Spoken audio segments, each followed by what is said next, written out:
Hello my dear students, नमस्कार। मैं are के रुद्र। अभी हम लोग बच्चे पढ़ने जा रहे हैं इंडियन सिविलाइजेशन एंड कल्चर, जिसके लेखक है महात्मा गांधी। और मैं आपको पहले भी बता चुका हूँ, इंडियन सिविलाइजेशन एंड कल्चर क्या है, एक ऐसे है जो महात्मा गांधी जी के द्वारा लिखा गया है। तो चलिए हम लोग 1 से 6 पैरा तक हम लोग समाप्त कर चुके हैं। अभी हम लोग पैराग्राफ नंबर 7 की ओर बढ़ रहे हैं। तो चलिए, फर्स्ट लाइन क्या कहता है पैराग्राफ 7 का, दे फर्दर रीजन्ड दैट। क्या कहता है, दे फर्दर। दे शब्द का प्रयोग हमारे यहाँ पे एंसेस्टर्स के लिए किया गया है, जो छठे पैराग्राफ में मैंने आपको बताया था।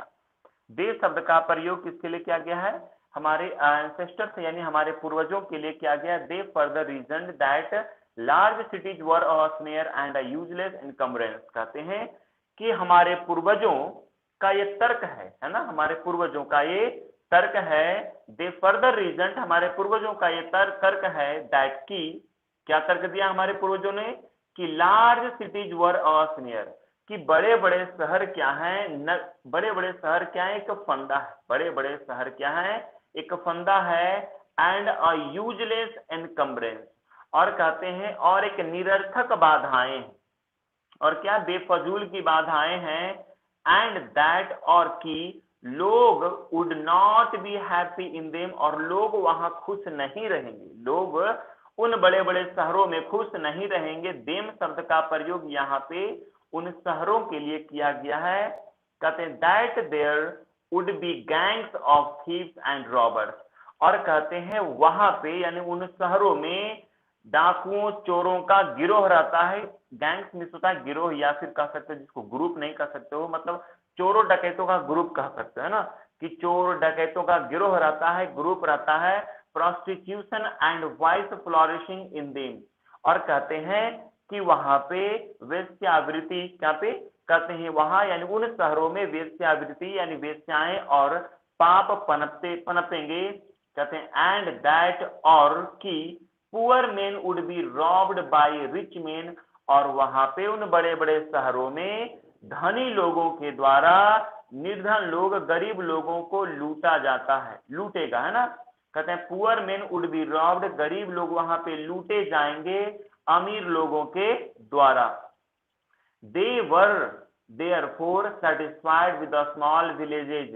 कहते हैं इसलिए हमारे पूर्वज क्या कर रहे हैं, हमारे राष्ट्रपिता महात्मा गांधी के द्वारा यह स्टेटमेंट लिखा जा रहा है। इसलिए हमारे पूर्वजों ने क्या सोचा, इसलिए हमारे पूर्वजों ने गांव से ही संतुष्ट थे, इसलिए हमारे पूर्वज गांव से ही क्या थे, संतुष्ट थे। देखिए यहाँ पे मैंने आपको वोकैबुलरी भी दे दिया है। अस्नेयर मीन्स क्या होता है, अस्नेयर पढ़ते हैं इसको, इंग्लिश मीनिंग इसका होता है ट्रैप, और हिंदी मीनिंग क्या होता है इसका, फंदा, है ना। एनकम्बरेंस क्या पढ़ते हैं इसको, एनकम्बरेंस मीन्स क्या होता है, बर्डन यानी भार, बाधा, बोझ, है ना। चलिए, वाइस मीन्स क्या होता है, दोष, बुराई, दुराचार, पाप, है ना। फ्लोरिशिंग मीन्स क्या होता है, पनपना। चलिए, हम लोग इस तरह से पैरा नंबर, अभी हम लोग 8 की ओर बढ़ते हैं, पैराग्राफ नंबर 8। तो चलिए, पैराग्राफ नंबर 8 में हम लोग शुरू करते हैं। जरा ध्यान से हम लोग जरा इसको जरा ध्यान से पढ़िए बाबू, है ना, ध्यान दीजिए।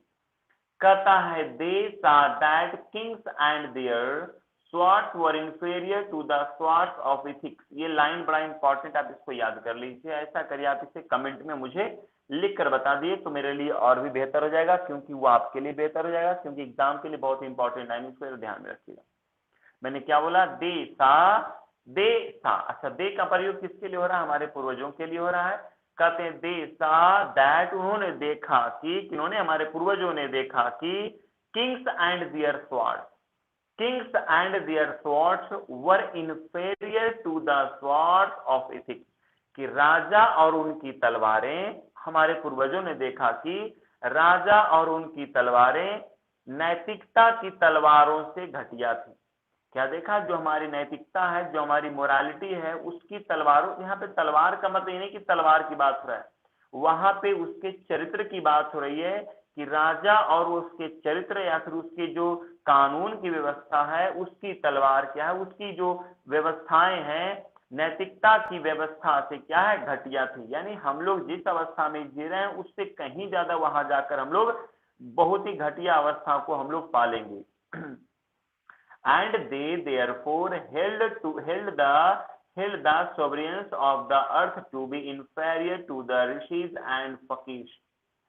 कहते हैं, और उन्होंने क्या बोला, फकीर के बाद यहाँ पर फुल स्टॉप होगा, है ना, टूट गया बाय मिस्टेक। चलिए, कहते हैं कि और उन्होंने क्या बोला कि एंड दे देयरफॉर, कहते हैं और उन्होंने क्या बोला कि और इसलिए हमारे पूर्वजों ने, और इसलिए हमारे पूर्वजों ने राजाओं को ऋषियों और फकीरों से तुच्छ मानते थे, है ना, कि वे राजाओं को, जो राजा थे ना, राजाओं को ऋषियों और फकीरों से तुच्छ, मतलब राजा को तो हम लोग बोलते थे बड़े हैं, राजा भगवान का स्वरूप होता है। जब हम लोग राजा से भी, हमारे लिए प्रधानमंत्री हमारे लिए एक है, पूरा देश का राजा कौन है, प्रधानमंत्री है यार, है ना, प्रधानमंत्री जी हैं। तो वहां पे पहले सब कुछ सर्वे सर्वा राजा ही हुआ करता था, और उस राजा को तो वही हमारे पूर्वज कह रहे हैं कि उससे बढ़िया, किससे, राजा से बढ़िया तो हमारे फकीर तुझ, है ना, हमारे फकीर और ऋषि मुनि हुआ करते थे। कहते हैं a nation with a constitution like this, और क्या कहते हैं कि a nation with a constitution like this, कहते हैं इस प्रकार की व्यवस्था या इस प्रकार कॉन्स्टिट्यूशन मतलब संविधान, मैं Bharat is my home chapter में पढ़ा चुका हूँ। कॉन्स्टिट्यूशन में क्या होता है, संविधान होता है ना। कहते हैं इस प्रकार की व्यवस्था या इस प्रकार की संविधान, इस प्रकार का संविधान वाला राष्ट्र is fitter to teach others than to learn from other. कहते हैं इस प्रकार का जो व्यवस्था है, इस प्रकार का जो संविधान है, दूसरों से सीखने के बजाय दूसरों को सिखाने के योग्य है। इस प्रकार का जो राष्ट्र है, जो देश है, दूसरों से सीखने के बजाय दूसरों को सिखाने के योग्य होता है। आगे कहते हैं this nation had courts, lawyers and doctors. कहते हैं दिस नेशन हैड क्या था, कोर्ट्स, लॉयर्स एंड डॉक्टर। कहते हैं यह राष्ट्र में, क्या कहते हैं, इस राष्ट्र में अदालतें, यानी कोर्ट्स में क्या हुआ, अदालतें, वकील और डॉक्टर भी थे। इस कोर्ट में वकील, अदालत में क्या कहते हैं, इस राष्ट्र में अदालतें, वकील और डॉक्टर भी थे। But they were all within bound, but they were all within bounds, लेकिन वे सभी सीमा में बंधे हुए थे। जितने डॉक्टर थे, लॉयर थे, कोर्ट थे, उन सभी की सीमाएं हुआ करती थी, उन सभी अपने अपने सीमा से बंधे हुए थे। कहते हैं एवरीबडी न्यू दैट, हर कोई जानते थे कि this professions were not particularly superior, हर कोई जानते थे, जितने व्यक्ति थे हर कोई जानते थे कि ये जो व्यवसाय है, किस किसका, कोर्ट का, वकील का और डॉक्टर का जो व्यवसाय है, विशेष रूप से उत्तम नहीं थे, विशेष रूप से सुपीरियर नहीं था, विशेष रूप से मुख्य रूप से नहीं था। Moreover these vakils and vaids did not rob people.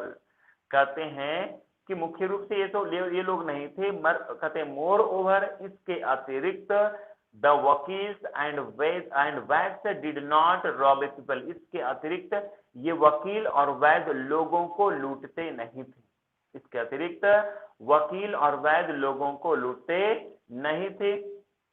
They were considered people, क्या कहते हैं, दे वर कंसिडर्ड पीपल्स डिपेंडेंट्स। कहते हैं दे वर कंसिडर्ड पीपल्स डिपेंडेंट, कहते हैं उन्हें लोगों पर आश्रित माना जाता था। जो वकील थे या फिर जो वैद्य थे, उनको लोगों पर आश्रित माना जाता था। उनको, जैसे मान लिए मैं एक शिक्षक हूं तो किस पे आश्रित हूं, क्या मुझे समाज से कहीं कुछ मिलता, नहीं, तो हम लोग जितने टीचर थे वो सभी आश्रित हैं स्टूडेंट्स पे। अच्छा, तो स्टूडेंट्स किस पे आश्रित हैं, पूरी तरह से शिक्षक पे, है ना। अब मैं बात करता हूँ वकील। अच्छा, वकील है, अगर कहीं पे केस मुकदमा ही नहीं हो तो लोग वकील को चूज करेंगे, नहीं। किसी की तबीयत भी खराब नहीं तो कोई डॉक्टर के पास जाएंगे, नहीं। तो कुछ प्रोफेशन ऐसे होते हैं जो पूरी तरह से लोगों पर ही आश्रित होते हैं। ओके, चलिए आगे कहते हैं एंड सॉरी, कहते हैं नॉट दियर मास्टर्स, और कहते हैं ये लोग पूरी तरह से आश्रित थे, न कि उनके स्वामी थे। ये पूरी तरह से उस पर आश्रित थे, न कि उनके स्वामी थे। Justice was tolerably fair. कहते हैं जस्टिस, जो न्याय जो था, कहते हैं जस्टिस वाज टोलरेबली फेयर, कहते हैं न्याय काफी हद तक निष्पक्ष था, है ना।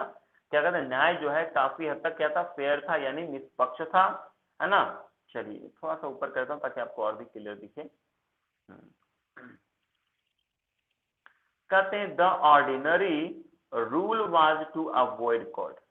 कहते जो ऑर्डिनरी रूल थे यानी सामान्य रूल थे, सामान्य नियम, कहते the ordinary rule was to avoid courts, सामान्य नियम सामान्य नियम जो थे अदालतों से बचना था, सामान्य नियमों को अदालतों से क्या था, बाहर निकालता, उसको अदालतों से बचना था। कहने का तात्पर्य यहाँ पे कहिए देयर वर नो, कहते हैं there were no thoughts to lure people into them, there were, कहते हैं there were no thoughts to lure people into them, उनमें लोगों को फंसाने के लिए दलाल नहीं थे, उन कोर्ट्स जो भी कोर्ट वहां पे थे उन्हें फंसाने के लिए लोगों की दलाल नहीं हुआ करते थे। This evil too was noticeable only in and around capitals, कहते हैं कि the evils to was, कहते हैं यह बुरे केवल, यह जो बुरे थे, कहते हैं यह बुरे केवल मुख्य नगरों में या उनके आसपास देखने को आती थी। ये जो व्यवहार है लोगों को फंसाने का काम, लोगों को लूटने का, वो सिर्फ क्या होता था, मुख्य नगरों में या उनके आसपास देखने में ये सारी चीजें हम लोगों को दिखाई पड़ती थी।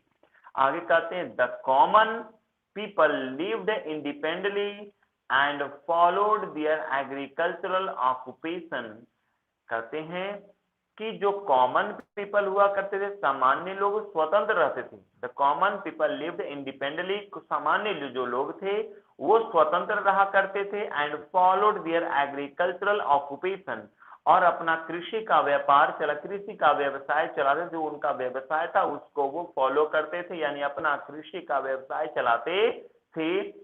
दे इंजॉयड ट्रू होम रूल, ये लाइन जरा याद रखना, दे इंजॉयड ट्रू आवर एंसेस्टर्स, यहाँ पर दे शब्द का प्रयोग हमारे आवर एंसेस्टर्स के लिए किया गया। एग्जाम्पल आपको मैं बोल रहा हूँ, इस बार आपकी ऑब्जेक्टिव बहुत ही इंपॉर्टेंट है, बस ध्यान देना। कहते हैं they enjoyed true home rule, कहते हैं our ancestors enjoyed true home rule, कहते हैं हमारे जो पूर्वज थे वे सच्चे स्वराज का आनंद उठाते थे। जो रियलिटी थी इंजॉय का, जैसे कहता अभी जो शहर में जो लोग रह रहे हैं वो लोग पंखे का हवा खाते हैं, कूलर का हवा खाते हैं, एसी का हवा खाते हैं, लाइट्स में रहते हैं, लेकिन जो प्योर विलेजियर है, पूरी तरह से गांव के जो लोग हैं, जो पूरी तरह से गांव में रहते हैं, उनका रहने का मजा क्या है, बहुत ही इंजॉय है, बहुत ही इंपॉर्टेंट होता है। कैसे? वो लोग शुद्ध हवा लेते हैं, शुद्ध पानी। हम लोग यहाँ पे क्या करते हैं, बड़े बड़े शहर में लोग क्या करते हैं, फिल्टर वाटर पीते हैं, बिस्लरी पीते हैं ना, और भी तरह तरह की चीजें होती है। लेकिन हमारे जो पूर्वज थे वो क्या, अभी भी गांव के लोग जो है एकदम प्योर जेन्युइन होते हैं, उनकी ताकत दुगनी होती है यहाँ के लोगों की अपेक्षा में। ओके, चलिए अभी यहाँ पे हम लोग कुछ इसे हम लोग सॉल्व करना चाहेंगे जो हमारे यहाँ पे दिया हुआ है। कहता है, जरा समझिएगा, कहता है इंडियाज ग्लोरी, फर्स्ट क्वेश्चन देखिएगा, ए नंबर। ओके, कहता है इंडियाज ग्लोरी इज दैट, खाली स्थान, इट इज, ये मैं आप लोगों से रिक्वेस्ट कर रहा हूँ, ये ई तक है ना, आप लोग इसको बनाने का प्रयास करें, फिल इन द ब्लैंक्स। ये आपको 1 से लेकर के 7-8 पैरा तक है, आप उसको पढ़िए, है ना। Our forefathers did not invent machinery because they are lazy, नहीं, बिकॉज वो जानते थे क्या है, हम लोग उस पर पूरी तरह से आश्रित हो जाएंगे। तो ये सारा आप लोग भरिए, है ना। और अभी मैं इसको आगे बढ़ता हूँ, पैराग्राफ नंबर लेकर के 9 की ओर। ओके, चलिए नंबर हम लोग 9 शुरू करने जा रहे हैं, और उसको फिल इन द ब्लैंक्स आप भर लीजिए। आपका 1 नंबर भी क्या हो जाएगा, क्लियर हो जाएगा। उसमें से कोई ना कोई आपके एग्जाम में ऑब्जेक्टिव बनकर आएगा, चिंता मत करिए, इसलिए मैं बोल रहा हूँ आपको करने के लिए। The Indian civilization as described by me, कहते हैं जिस भारतीय सभ्यता का मैंने उल्लेख किया है, has been described by its votaries, कहते हैं जिस भारतीय सभ्यता का मैंने उल्लेख किया है, ऐसा वर्णन इसके समर्थकों ने किया है। जो मैंने आपको बताया इसकी सभ्यता के बारे में, इसकी भारत के सभ्यता के बारे में, वो सभ्यता मैंने इसका वर्णन नहीं किया, वो इसके समर्थकों ने किया, वो इसके वोटरोज ने किया है, वो इसके वोटरीज ने किया है, जो इसके समर्थक हैं, इस भारतीय सभ्यता के समर्थक हैं, उन्होंने इन सब बातों को बोला है। In part of the world, संसार के किसी भी भाग में, and under no civilisation, and under no civilisation, और किसी भी सभ्यता में, और किसी भी सभ्यता में have all main attend perfection, have all main attend perfection कहता है सभी लोगों ने कभी संपूर्णता प्राप्त नहीं की है। कहते हैं पूरे को जरा ध्यान समझिए, कहते हैं जिस भारतीय सभ्यता का मैंने उल्लेख किया है ऐसा वर्णन इसके समर्थकों ने किया है।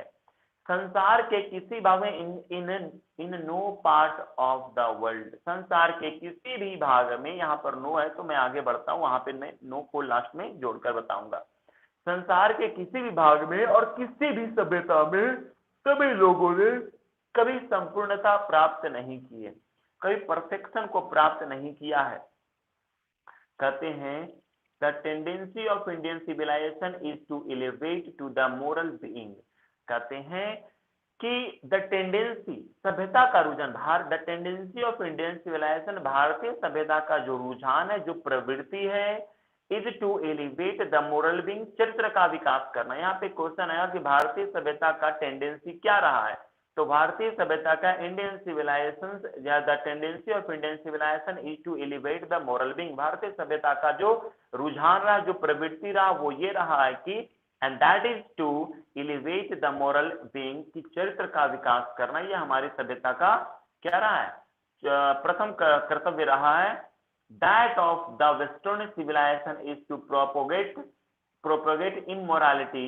कहते हैं लेकिन यहाँ पे अगर हम बात करें वेस्टर्न सिविलाइजेशन की, कहते हैं और पश्चिमी सभ्यता का अनैतिकता फैलाना, जो हमारा इंडियन सिविलाइजेशन उसका प्रथम कर्तव्य ये रहा है कि वो अपने चरित्र का विकास करे। हम लोग आज भी कहते हैं ना, मेरी आन बान शान की बात है, मेरी इज्जत मेरी प्रतिष्ठा की बात है, हाँ उसने मेरे साथ ऐसा कैसे कर दिया, है ना, होता है ना।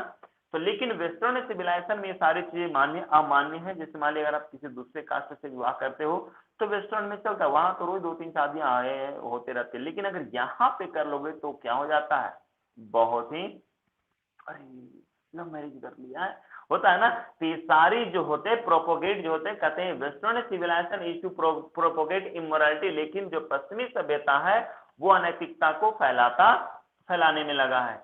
कहते हैं the latter is godless, the latter is godless, पिछली वाली जो सभ्यता का ईश्वर में कोई विश्वास नहीं था, पिछली वाली जो सभ्यता थी उसमें कोई विश्वास नहीं था ईश्वर में। The former is based on, the latter is godless, कहते हैं the former is based on belief in God, लेकिन कहते हैं कि फॉर्मर और पहले वाली का ईश्वर में विश्वास है। कहते हैं जो द लेटर इज गॉडलेस, जो बाद की जो सभ्यता है उसको ईश्वर में विश्वास नहीं, जो बाद की जो सभ्यता आ रही है उसमें उसको ईश्वर में विश्वास नहीं है, लेकिन farmer is the best, but farmer is based on a belief in God, लेकिन जो पहले वाली जो सभ्यता थी या पहले वाले जो लोग थे, जो पूर्व के जो लोग थे, उन्हें क्या था, ईश्वर में विश्वास था।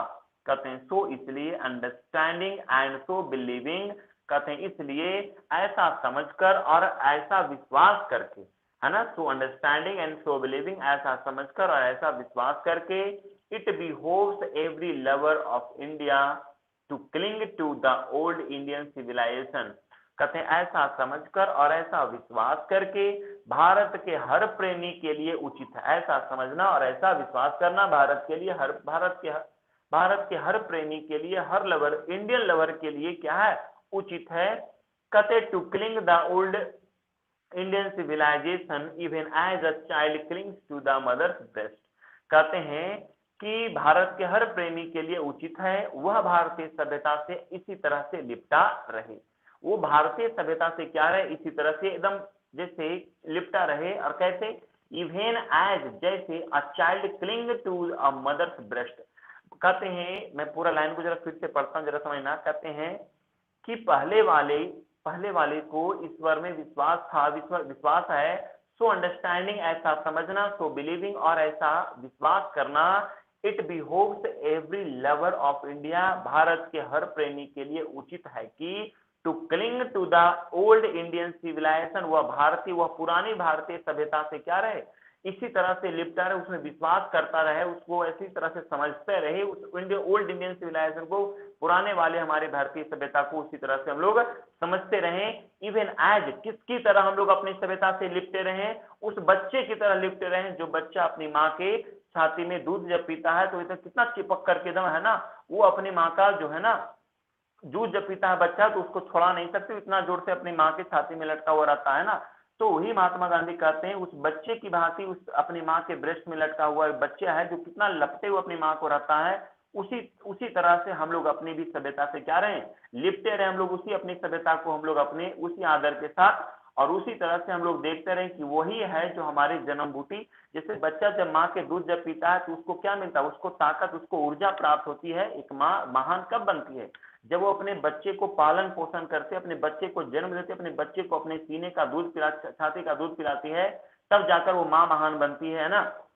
बाप क्यों नहीं उतना बन जाता है ना, क्या बोलती माँ दया, इससे तो माँ को करुणा बोला जाता है ना। तो उसी लिए कह रहे हमारे महात्मा गांधी क्या बोल रहे हैं कि एक बच्चे की भांति हम लोग को अपनी सभ्यता की तरह सभ्यता में लिपटना चाहिए।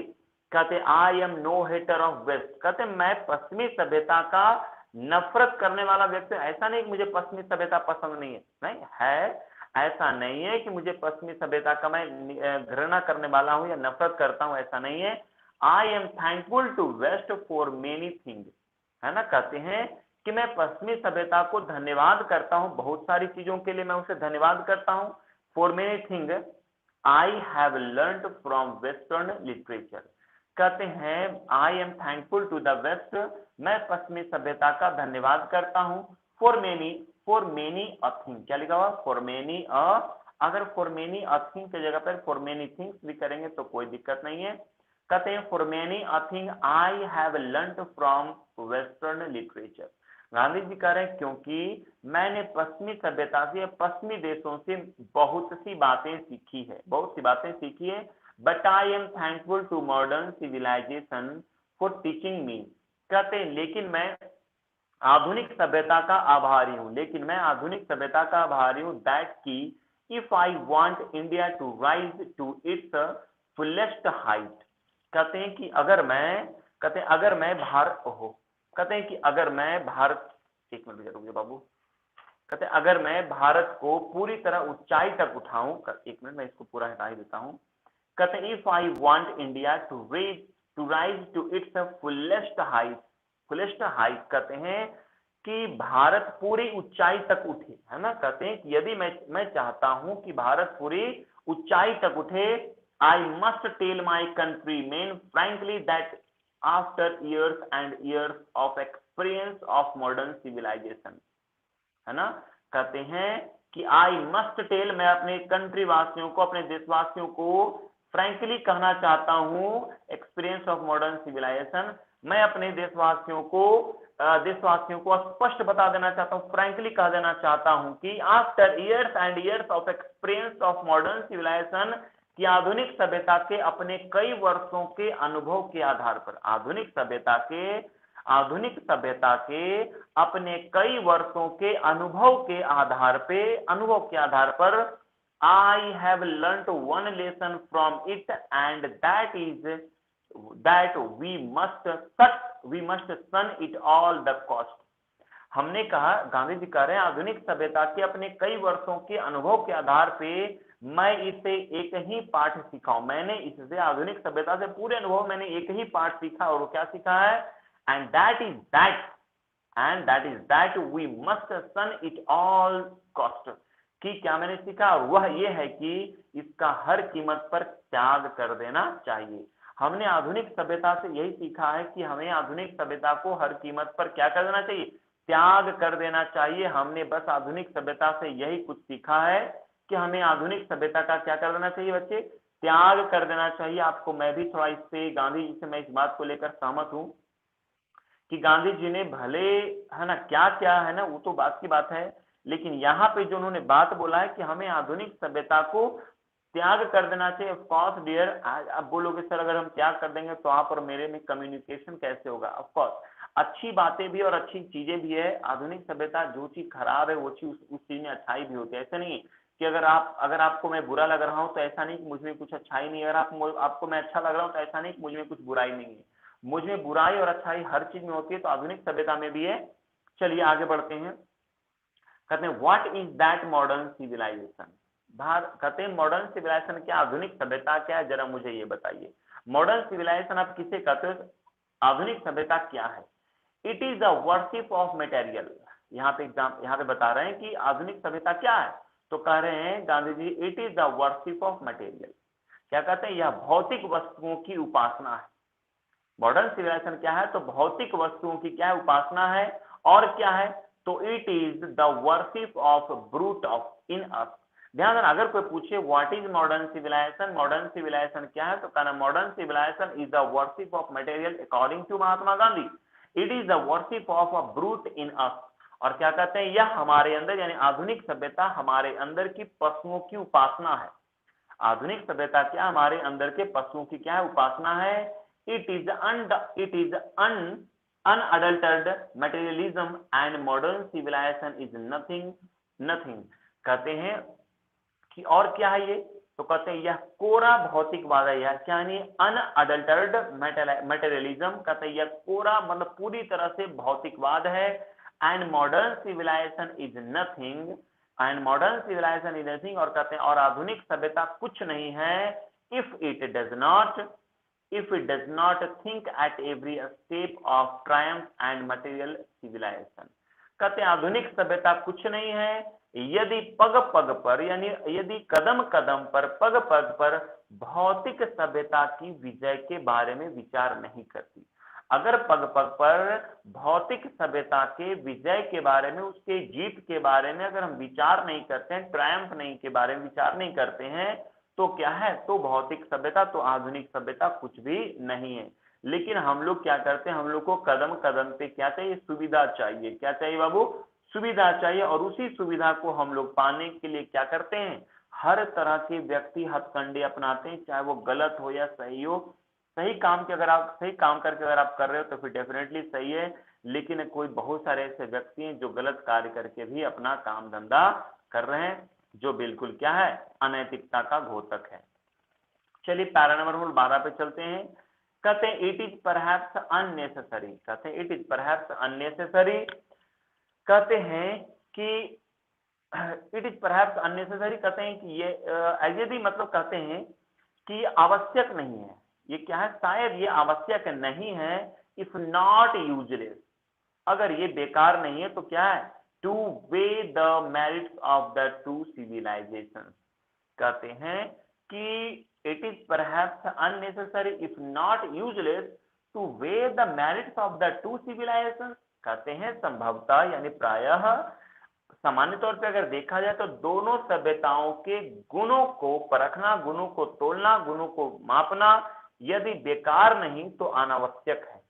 कहते हैं दोनों यानी ओल्ड सिविलाइजेशन और मॉडर्न सिविलाइजेशन को अगर हम परखा जाए तो ये बेकार नहीं तो क्या, अनावश्यक है। बेकार नहीं है तो क्या, ये अनावश्यक, उसको मापना ही अनावश्यक है, उसको करने की जरूरत ही नहीं है। आपको साफ साफ दिख जाता है। इट इज लाइकली दैट यह संभव है कि the west has evolved the civilization study to its climate and surroundings. कहते हैं the west has evolved a civilisation suited to its climate and surroundings। कहते हैं यह संभव है कि पश्चिमी ने यानी पश्चिम सभ्यता ने, पश्चिमी लोगों ने अपनी सभ्यता का विकास अपने जलवायु और वातावरण के अनुकूल किया। जो पश्चिमी सभ्यता के लोग हैं उन लोगों ने अपनी सभ्यता का विकास जो है अपने जलवायु यानी अपने क्लाइमेट और अपने सराउंडिंग्स, अपने जलवायु और वातावरण के अनुकूल किया एंड सिमिलरली और अगर देखा जाए कहते हैं कि इसी प्रकार we have a civilisation suited to our conditions and both are good in their own respective spheres। कहते हैं कि और इसी प्रकार हमारी अपनी सभ्यता हमारी अपनी परिस्थितियों के अनुकूल है।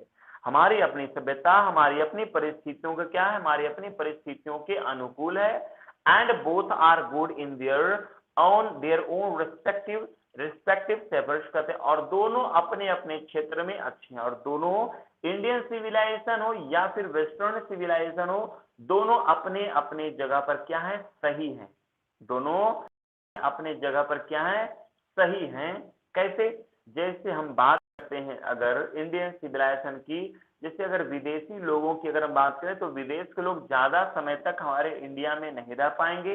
अगर रहना होगा तो उनको उस चीज के लिए अनुकूल करना होगा, उन चीजों को करना, ऑब्जर्व करना पड़ेगा। चलिए नेक्स्ट कहते हैं पैरा नंबर 13। कहते हैं the distinguishing characteristic of modern civilisation is an indifferent multiplicity of human wants.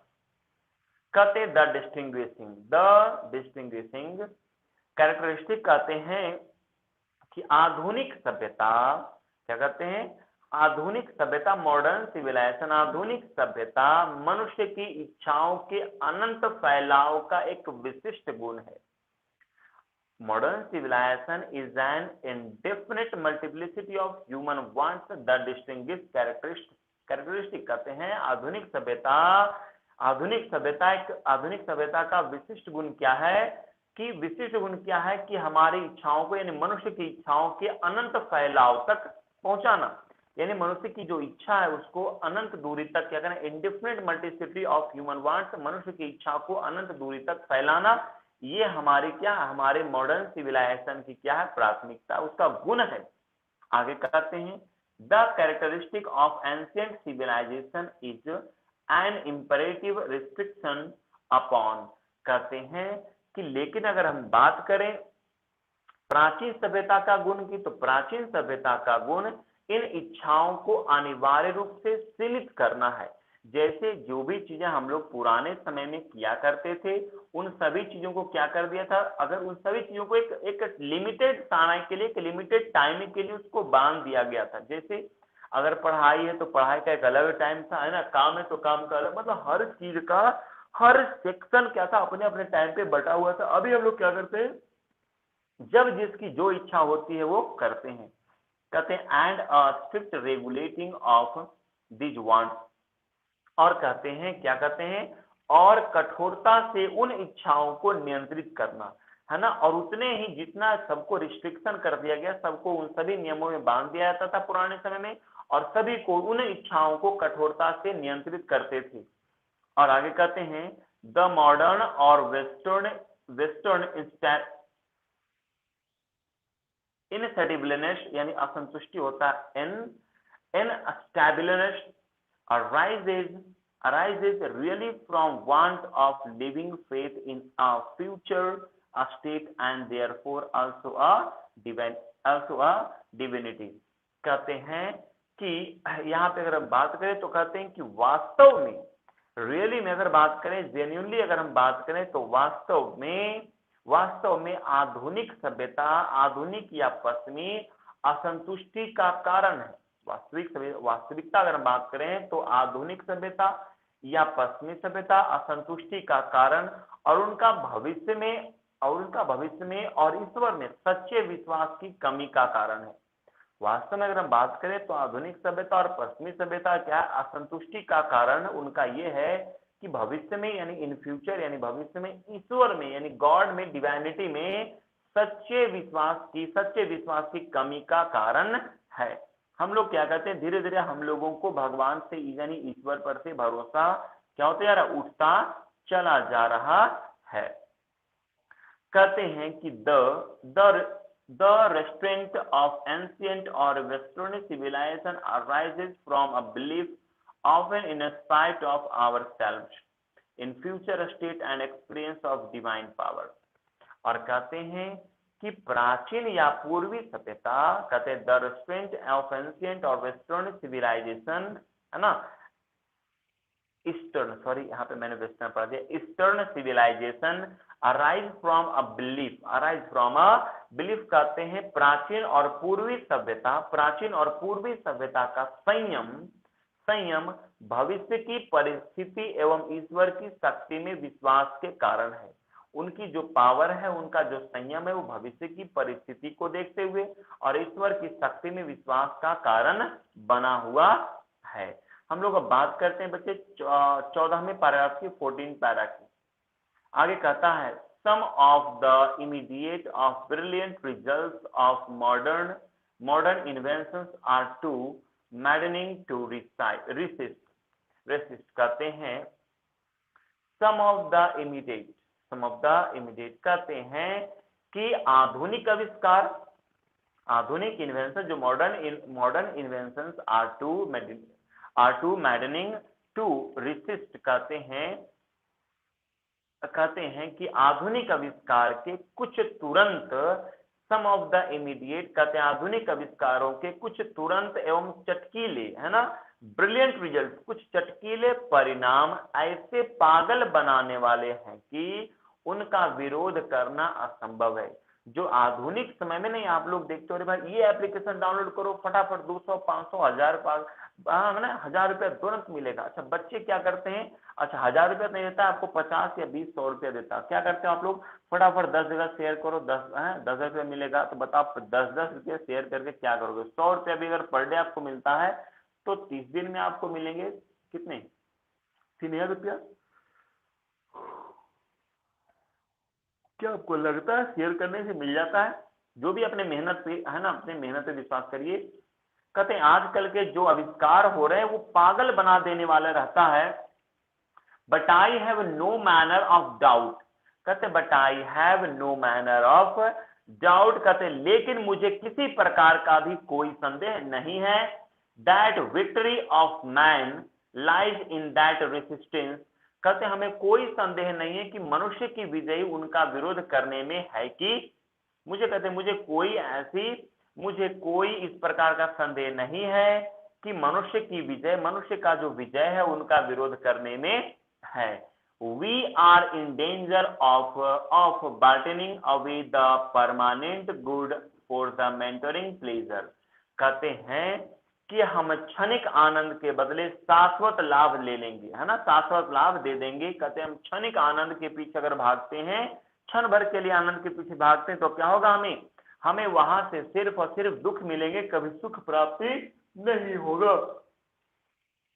चलिए आगे बढ़ते हैं। कहते हैं just as in the west, next para number 15, just as in the west they have made wonderful discoveries in things material, कहते हैं just as in the west, जैसा पश्चिमी में, जैसा पश्चिमी सभ्यता में या जैसा पश्चिमी लोगों में, जैसा पश्चिमी देश में they have made wonderful discoveries in things material, भौतिक वस्तुओं के बारे में अद्भुत आविष्कार किए हैं। वेस्टर्न सिविलाइजेशन ने, वेस्टर्न पीपल ने भौतिक वस्तुओं के बारे में अद्भुत आविष्कार किए हैं। Similarly, Hinduism has made a still more marvelous discoveries in things of religion, of the spirit, of the soul. कहते हैं उसी प्रकार से हिंदू धर्म ने भी क्या किया है, हिंदू धर्म ने भी क्या किया है, has made a still more marvelous discoveries in things of religion, of the spirit, of the soul, धर्म, जीव आत्मा और आत्मा के बारे में अद्भुत खोज किए। इसी प्रकार हिंदू धर्म ने भी धर्म, किसके बारे में, धर्म के बारे में, जीवात्मा के बारे में और आत्मा के बारे में अद्भुत खोज की है, अद्भुत खोज की है। तो ये जो है ना, ये हम लोगों के बारे में बताया जा रहा है कि जो हमारे जो हिंदुइज्म जो है, हमारे हिंदू धर्म में भी क्या है, ऐसे ऐसे खोज किए गए हमारे हिंदू के द्वारा, हमारे ग्रंथों के द्वारा, हिंदू ग्रंथों के द्वारा ऐसे ऐसे खोज किए गए रिलीजन, धर्म के बारे में, आत्मा के बारे में, जीवात्मा के बारे में। एक होता है आत्मा बच्चे, एक होता है जीवात्मा। आत्मा हमारे प्राण को क्या करता है, हमारे शरीर को संचालित करता है, जबकि जीवात्मा क्या करता है, उस जीवात्मा के अंदर में होता है परमात्मा। और जो बोलते हैं ना आपको मरने के बाद क्या करता है, उसको लोग कूटता है, मारता है, काटता है ना, तो वो होता है जीवात्मा के साथ ऐसी क्रियाएं होती है, शरीर तो यहीं पे जल जाता है। ओके चलिए नेक्स्ट हम लोग पैराग्राफ 16 की ओर बढ़ते हैं। कहते हैं what we have no I for this great and find discoveries, कहते हैं बट वी हैव नो, कहते हैं लेकिन इन महान और सुंदर खोजों को देखने के लिए हमारे पास आंखें नहीं है, हमारे पास वो आंखें नहीं जो आंखें हम जिन आंखों से हम आत्मा को देख सकते हैं, जीवात्मा को देख सकते हैं, परमात्मा को देख सकते हैं, वो आंखें हमारे पास नहीं है। We are dazzled by their material progress. कहते हैं कि हम चकित हैं उनकी भौतिक उन्नति से। किनकी? हम वेस्टर्न सिविलाइजेशन के भौतिक उन्नति से चकित हैं कि वेस्टर्न साइंस हैज मेड की, क्या हम लोग चकित हैं कि जो पश्चिमी विज्ञान ने बनाया है, आई एम नॉट, जो पश्चिमी विज्ञान ने बनाया है, I am not enamoured of that progress कि मैं उस प्रगति से मोहित नहीं हूं। कहते हैं जो पश्चिमी सभ्यता ने उन्नति किया है अपने आप को, उससे क्या है, उससे हम लोग चकित हैं, उससे हम लोग क्या है, चकित हैं। I am not enamoured of that progress, मैं उस प्रगति से मोहित नहीं हूं, ऐसा गांधी जी कहते हैं। इनफैक्ट वास्तव में इट ऑलमोस्ट सीम्स एज दो God in his wisdom has prevented India from progressing along those lines so that it might fulfill its special mission of resting the own rust of materialism. कहते I am not इनरोड of the progress, मैं उनकी प्रगति से मोहित नहीं हूं। In fact वास्तव में it almost CIMS, यह लगभग ऐसा लगता है, इट ऑलमोस्ट सिम्स, यह लगभग ऐसा लगता है, एज दो, जैसे गॉड इन हिज विजडम, भगवान ने उनकी बुद्धि में भारत को रोका है, हैज प्रिवेंटेड इंडिया, भारत को रोका है, from progressing along those lines, उन रेखाओं के साथ आगे बढ़ने से भगवान ने भारत को क्या किया, रोका है। सो दैट, ताकि it might fulfill its special mission of resisting on rust of materialism, यह भौतिकवाद के प्रवाह यानी फैलाव यानी बाढ़ का सामना करने के अपने विशेष मिशन यानी लक्ष्य को पूरा कर सके। ये हम लोग का हो गया बच्चे पैराग्राफ नंबर 16।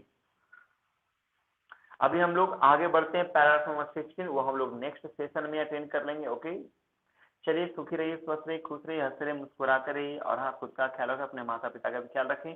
थोड़ी सी मैं अभी, मेरी तबीयत खराब थी है ना, इसके वजह से। Okay, bye bye, take care.